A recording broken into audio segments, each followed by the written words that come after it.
नमस्कार। आज की जो कहानी है बिल्कुल छोटी सी कहानी है, लेकिन इस छोटी सी कहानी में बड़ा ज्ञान छुपा हुआ है। तो जब मैंने इस कहानी को पढ़ा तो मुझे लगा कि मुझे इस कहानी को भी आपके समक्ष रखना होगा।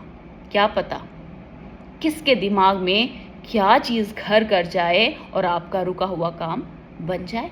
कई बार हम किसी भी कार्य को पूरा करने का प्रयास करते करते थक जाते हैं और हम हार मान जाते हैं। वहीं पर हमारा कार्य अधूरा रह जाता है। तो देखते हैं इस कहानी में ऐसा क्या होता है जिससे हमें ये सीखना है कि जीवन में कभी भी हार नहीं मानना। एक दिन की बात है, एक घर में एक माँ, पापा, बेटा और बेटी रहते थे।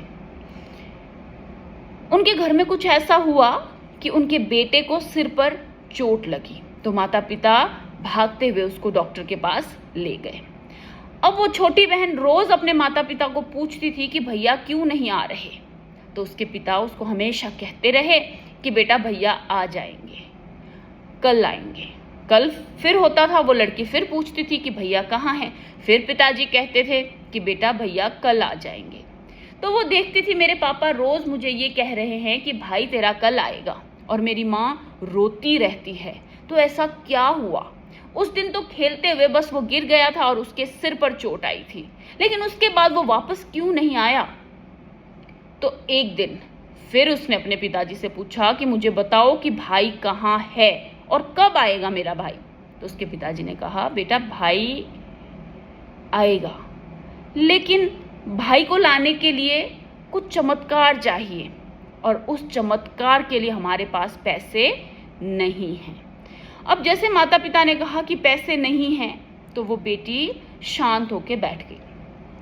तो उसने अपने मन में सोचा कि अगर चमत्कार नाम की कोई दवाई है तो मैं जाकर अपने गुल्लक से ले आती हूँ। तो उसने अपने माता पिता को बिना बताए वो घर से अपने गुल्लक को पकड़ के बाहर दवाई वाले दुकान पर चली गई। अब ये उन दिनों की बात है जब चिकित्सा की जो सुविधाएं हैं बहुत ज़्यादा नहीं हुआ करती थी, और उस गांव में एक ही दवाई की दुकान थी।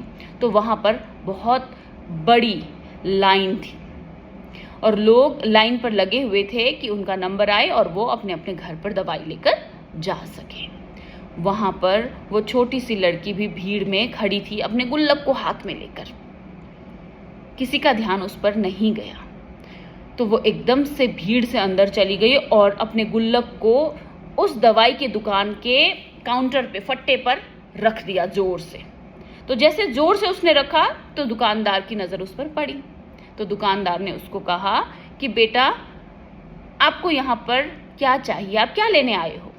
तो उस लड़की ने कहा मैं यहाँ पर चमत्कार लेने आई हूँ।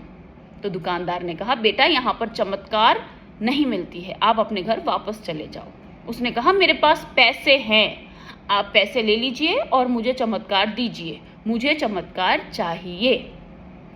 उस दुकानदार ने कहा कि बेटा ऐसी कोई चीज़ नहीं मिलती है, आप यहाँ से चले जाइए। अब उस लाइन में एक ऐसा विद्वान इंसान खड़ा था जो ये सारे वारदात को देख रहा था, उससे रहा नहीं गया। तो वो आगे आया और उसने उस लड़की से पूछा कि बेटा एक बात बताओ कि आपको चमत्कार क्यों चाहिए? तो उस लड़की ने कहा कि पता नहीं ऐसा क्या हुआ कि मेरे भैया खेलते हुए गिर गए थे, और पता नहीं उसके बाद ऐसा क्या हुआ कि उसको डॉक्टर के पास लेके गए। अब मेरे माता पिता कहते हैं कि जब तक चमत्कार नहीं होगा तब तक वो ठीक नहीं हो सकते, और वो कह रहे थे कि चमत्कार के लिए उनको पैसा चाहिए। उनके पास पैसे नहीं थे, लेकिन मेरे गुल्लक में पैसे हैं, और मुझे लगा कि मैं चमत्कार खरीद कर ले जाऊं और मेरे माता पिता को दूं ताकि मेरा भाई मेरे पास वापस आए और हम खेल सकें। उस लड़की की इस बात को सुनकर उस इंसान का हृदय विचलित हो गया और आंखों से पानी आने लगे। तो उसने कहा बेटा आपका गुल्लक खोलो, देखते हैं चमत्कार के लिए इसमें पैसे कितने हैं। तो जैसे उस लड़की ने गुल्लक को तोड़ा तो उसमें से पैसे निकले 19 रुपये।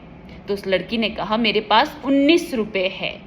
तो उसने कहा कि 19 रुपये में तो मैं आपको चमत्कार दे सकता हूँ।